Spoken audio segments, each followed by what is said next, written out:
जय हिंद दोस्तों। तो अग्निवीरों अब तैयार हो जाओ, मैं आपके लिए महत्वपूर्ण मैथ्स और रीजनिंग का प्रैक्टिस सेट लेकर आ गया हूं। तो चलो मेरे साथ बने रहना और लास्ट तक देखना। पहला क्वेश्चन है कि x is equal to root under 6 जोड़ रूट अंडर 6 जोड़ रूट अंडर 6 जोड़ ये अनंत तक रहता है, इज इक्वल टू कितना होगा, x का मान कितना होगा। तो बहुत सारे जगह आपको x का मान क्या क्या वैल्यू रखकर बताया जाएगा। तो चलो ये जो कि क्वेश्चन मात्र 2 सेकंड का है, ये 2 सेकंड में हम लोग सीखते हैं कि इसको कैसे बनाया जाता है। अगर क्वेश्चन ऐसा रहे तो पहले ये देखना है कि जो इसका गुणज है उसका अंतर 1 होना चाहिए। जैसे 6 का 2 3 इंटू 2 गुना 6 हो गया और इसका अंतर कितना हो गया, 1 हो गया, अंतर 1 हो गया। अब इसका क्या बोल रहा है, यहाँ पर प्लस बोल रहा है, प्लस प्लस प्लस। तो प्लस कभी भी बोले तो बड़ा वाला हमें अंक ले लेना है। तो बड़ा इसमें कौन सा है, 3 है, तो इसका आंसर 3 हो जाएगा। कुछ भी नहीं करना है, 6 का गुणज कर देना है और ऐसा अंक से गुणज करना है जिसका अंतर 1 हो। तो 3 गुणे 2 और इसका अंतर भी 1 और प्लस रहेगा तो बड़ा वाला अंक हो जाएगा। तो इसका आंसर 3 होगा। ठीक है दोस्तों, अगला क्वेश्चन देखते हैं। अब इसमें दूसरा नंबर में आ गया कि x is equal to root under 6 minus root under 6 minus root under 6 minus infinitive अनंत तक है। तो x बराबर क्या होगा, इसमें भी वही होगा कि इसका गुणज जो है 1 होना चाहिए। तो 2 इंटू 3 इसका अंतर 1 होना चाहिए। तो अंतर 1 आ गया। अब माइनस पूछ रहा है, तो माइनस वाला में क्या होगा, सबसे छोटा वाला, माइनस वाला में सबसे छोटा वाला अंक हो जाएगा और प्लस वाला में बड़ा वाला अंक हो जाएगा। तो ये क्या हो गया इसका आंसर 2 हो जाएगा। ठीक है दोस्तों, हम लोग देख लिए कि कितना आसानी से मात्र 2 सेकंड में ये क्वेश्चन को हल कर लिए। ठीक है दोस्तों, अगला क्वेश्चन देखते हैं। 15% तथा 20% के समतुल्य बटा क्या है। मैं इसका एक पिछले वीडियो में भी बता चुका हूं कि जब दोनों समतुल्य बटा पूछे तो इसका ये फॉर्मूला होता है -a माइनस बी जोड़ a गुने b बटा 100। तो अब -a के जगह -15 माइनस बी के जगह -20 जोड़ 15 गुने 20 बटे 100। तो ये हो जाएगा 5 से और ये हो जाएगा 3 से, यानी कि -35 हो जाएगा और जोड़ 3 हो जाएगा इक्वल टू 32 माइनस 32%, यानी 32% इसका समतुल्य बाटा हो जाएगा। इसमें कुछ भी नहीं करना है। अगर 2 समतुल्य बाटा पूछेगा तो उसका ये फॉर्मूला लगा देना है -a माइनस बी जोड़ a गुने b बटा 100 और उसके बाद हम लोग ये देख लेंगे। ठीक है दोस्तों, अगला क्वेश्चन देखते हैं। किसी संख्या को 119 से भाग देने पर शेष 19 रहता है। यदि उसी संख्या को 17 से भाग दे तो क्या शेष बचेगा। इसमें सबसे पहले हमें देख लेना है कि जो किसी संख्या को 119 से भाग देने पर 19 बचता है, तो 17 से भाग देंगे तो क्या मेरा 17 से 119 डिवाइड हो रहा है। तो 17 से 119 डिवाइड हो रहा है। 17 इंटू 7 इज इक्वल टू 119। अगर जो भी डिवाइड हो जाएगा तो हम क्या करेंगे कि फिर 17 में जितना शेष रहता है उसमें हम लोग भाग कर देंगे, यानी कि इसका शेष क्या होगा, 2 होगा। ठीक है दोस्तों, इसका आंसर 2 हो जाएगा। अगला क्वेश्चन देखते हैं हम लोग। 17 पारियों में एक क्रिकेट खिलाड़ी द्वारा बनाए गए रनों की संख्या 34 है। 5 रनों से अपनी औसत बढ़ाने के लिए अपने अगले पारी में उस खिलाड़ी को कितने रन बनाने चाहिए। तो हम लोग देखते हैं कि 17 पारियों में एक क्रिकेटर को कितना रन, 34 रन औसत है। तो 17 गुने 34 हो जाएगा। तो 17 में 34 से गुना करने पर ये हो जाएगा 28 8 और ये हो जाएगा 7 और ये हो जाएगा 5। अगर ऐसे ही गुना करना है तो मैं इसके पहले वैदिक मैथ भी बता चुका हूं, इस वीडियो पर जाना और देखना कितना आसानी से हम लोग गुना का भी मैं बताया हूं। तो दोस्तों देखते हैं कि ये हो गया 17 पारियों में औसत 34 है, तो 17 गुने 34 इज इक्वल टू 578। अब अगला आते हैं कि 5 रन से अपनी औसत बढ़ाने के लिए 5 रन से, यानी कि कौन सा पारी में, यानी कि 18वीं पारी में 5 रन से औसत बढ़ाने के लिए, पहले औसत कितना था 34 था, अब 5 रन बढ़ाने के लिए तो 34 जोड़ 5 कितना हो जाएगा 39 हो जाएगा, 39 हो जाएगा। तो अब ये कितना हो जाएगा, ये हो जाएगा 2 हो जाएगा, और ये 0 हो जाएगा, और ये हो जाएगा 7 हो जाएगा। अब बोल रहा है कि उस खिलाड़ी को कितने रन बनाना चाहिए, तो हम इसमें से इसको घटा देंगे, तो 702 minus 578 is equal to 124 run चाहिए, जो कि उसका 5 रन औसत बढ़ जाए। ठीक है दोस्तों, हम लोग देख लिए। अब अगला क्वेश्चन देखते हैं कि A अनुपात B अनुपात C बराबर 1:3:5, तो C माइनस A बराबर 2000, तो B का मान पूछ रहा है। तो C का मान कितना दिया हुआ है, C का मान अगर हम लोग x भी मान लेते हैं तो 5x दिया हुआ है, और A का मान कितना दिया है, A का मान दिया है 1 दिया है, यानी कि x हम मान लेते हैं, तो 5x minus x is equal to 2000, तो 4x इज इक्वल टू 2000, तो x इज इक्वल टू 500।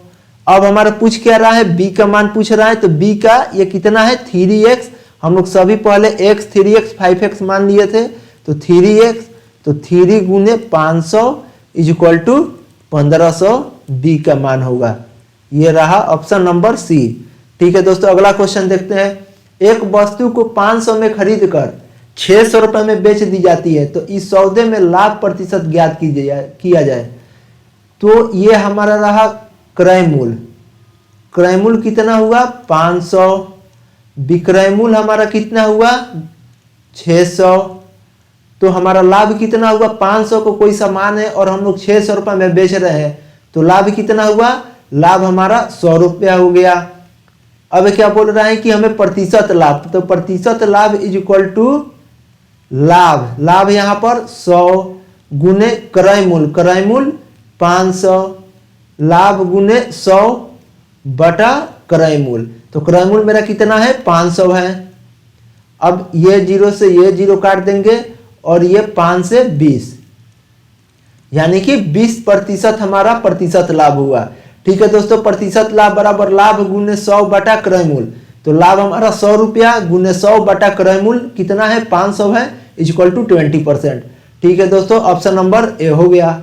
अगला क्वेश्चन देखते हैं। एक कार को 64,000 में बेचने पर श्याम को 20% की हानि होती है, तो उस कार की लागत मूल्य क्या थी, लागत मूल्य क्या थी, यानी कि क्रय मूल्य कितना था, तो हमें 20% की हानि हो रहा है, तो x गुने 80 बटे 100 इज इक्वल टू कितना में 64,000 में, यानी कि 1 0 से 1 0 यहाँ 8 8 3, यानी कि x इज इक्वल टू 80,000, तो ये हमारा क्या हुआ 80,000 रुपया हुआ, यानी कि उसे 80,000 में खरीदा था और 64,000 रुपये में बेचा था, तब 20% का हानि हुआ, यानी कि ऑप्शन नंबर बी।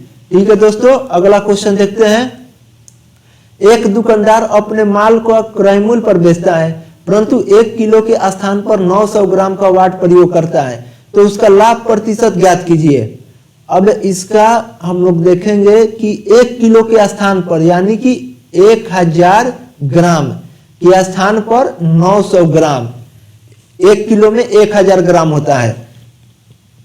अब बोल क्या रहे हैं कि उसका लाभ प्रतिशत ज्ञात कीजिए, तो लाभ कितना हुआ इसका 100 ग्राम का लाभ हुआ, क्योंकि कोई भी सामान जो है 900 ग्राम का चीज है और वो बेच रहा है 1000 ग्राम का वाट का प्रयोग करता है, तो 100 ग्राम का उसका लाभ हुआ, तो प्रतिशत लाभ बराबर लाभ हो गया 100 गुने 100 बटा क्रय मूल्य, क्रय मूल्य कितना है इसका, क्रय मूल्य 900 ग्राम, तो ये हुआ 0, यानी कि 100 बटा 9, 100 बटा 9% इसका। ठीक है दोस्तों, अगला क्वेश्चन देखते हैं।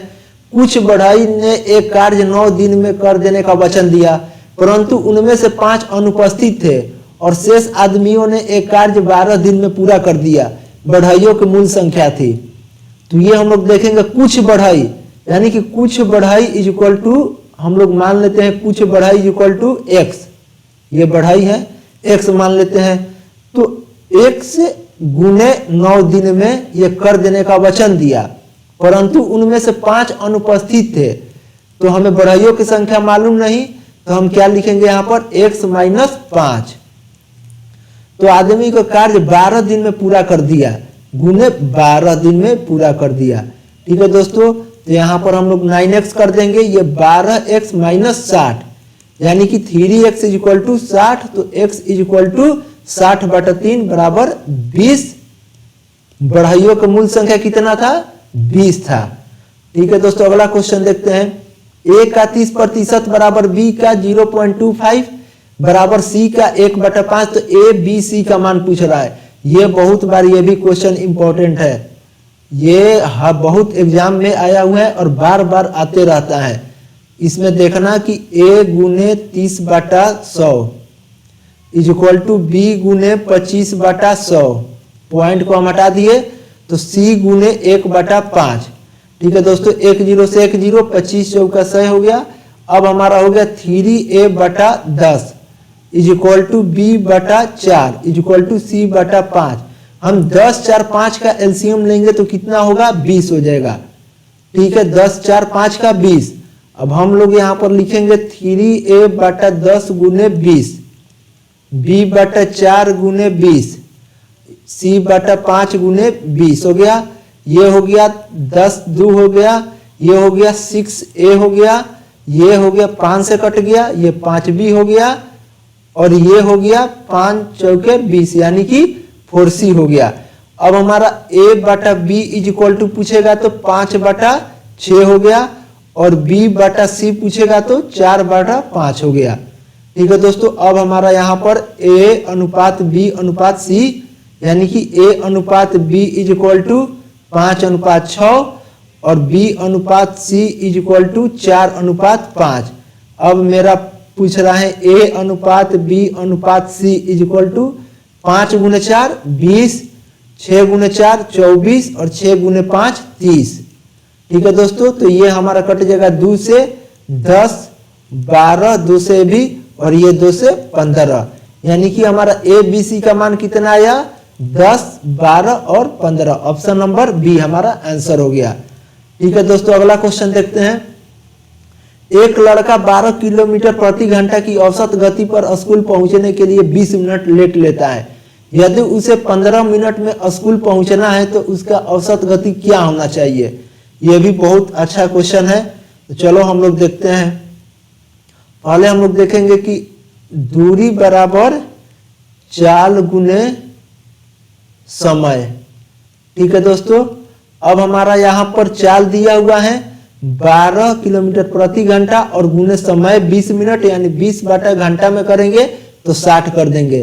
20 से 3, 3 से 4, यानी कि 4 किलोमीटर प्रति घंटा ये हमारा दूरी होगी। 4 किलोमीटर, 4 किलोमीटर हमारा दूरी हो गया। ठीक है दोस्तों, अब आगे देखते हैं इसे। और अब क्या बोल रहे हैं कि यदि उसे 15 मिनट में स्कूल पहुंचना है तो दूरी हमारा हो गया 4 किलोमीटर और समय यहां पर हमारा हो गया 15 मिनट है। ठीक है दोस्तों, अब क्या बोल रहा है कि इसका औसत गति होना चाहिए। तो चाल बराबर क्या होगा? दूरी बराबर चाल गुने समय, तो चाल बराबर दूरी बटा समय। अब हमारा दूरी कितना आया है? दूरी मेरा 4 किलोमीटर आया है, तो मैं 4 लिख दूंगा। समय कितना है? 15 मिनट है, यानी 15/60 गुने 60 ये हो जाएगा। 15 चौके 60, ये 4 चौके 16 किलोमीटर प्रति घंटा। अगर उसे 12 किलोमीटर प्रति घंटा के चल रहा है तो 20 मिनट लेट आता है। अगर उसे 15 मिनट स्कूल पहुंचना है तो उसे 16 किलोमीटर प्रति घंटा के रफ्तार से चलना होगा। तो यह ऑप्शन नंबर सी हुआ। ठीक है दोस्तों, आगे देखते हैं। 220 का 15% कितना होता है?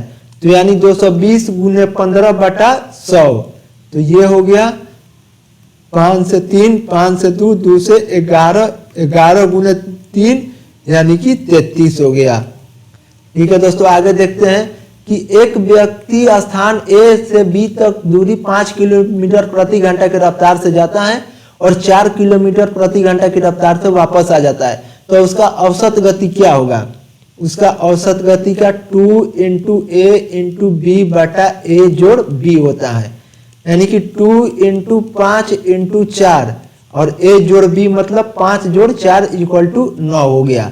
तो ये हमारा हो गया 5 × 10 = 40, यानी कि 40/9 किलोमीटर प्रति घंटा। ठीक है दोस्तों, ये हमारा ऑप्शन नंबर बी हुआ। अगला क्वेश्चन देखते हैं।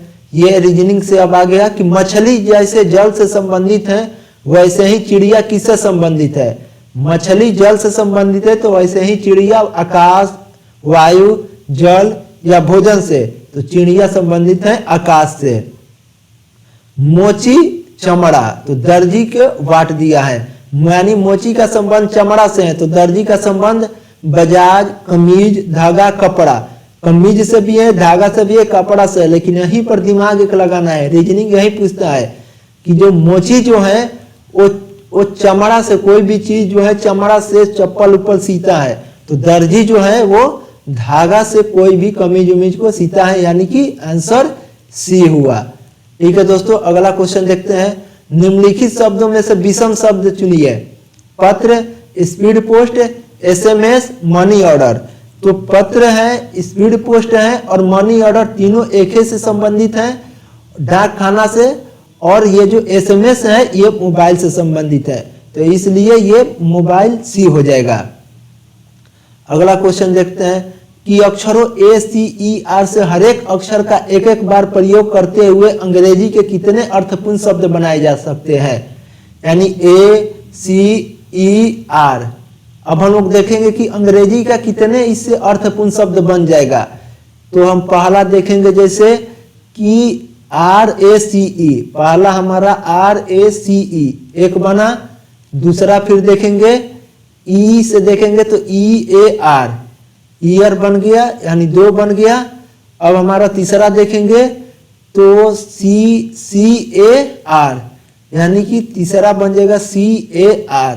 और चौथा देखेंगे इसमें तो चौथा कोई भी नहीं है, यानी कि कितने शब्द बनाए जा सकते हैं? 3 शब्द बनाए जा सकते हैं, रेस RACE, ईयर EAR और CAR कार।